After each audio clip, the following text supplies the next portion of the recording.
అంధుడనని నన్ను నింద చేసిననేమి, నా దీనతను చూచి నవ్వనేమి, దూరభావము లేక తోలనాడిననేమి, ప్రీతిసేయక వంకబెట్టనేమి, అక్కసంబులు పల్కి వెక్కిరించిననేమి,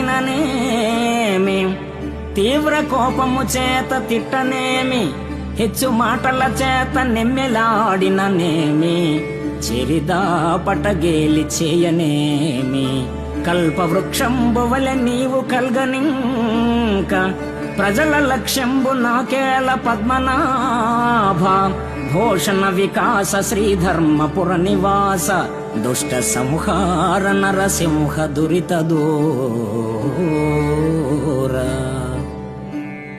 ఓ జనార్దన, ఈ జనులు మందబుద్ధి అని నన్ను నిందించిన, తోలనాడిన, వెక్కిరించిన, ప్రగల్భాలు పలికిన సహజ దయా కారుణ్య కల్పవృక్షానివైన నీవు నా పక్షాన ఉండగా ప్రజలేమన్నా నాకేమి లక్ష్యం? శ్రీలక్షణయుతమైన నీ చరణ చరితామృత పానం చేసెదను, ధరించెదను.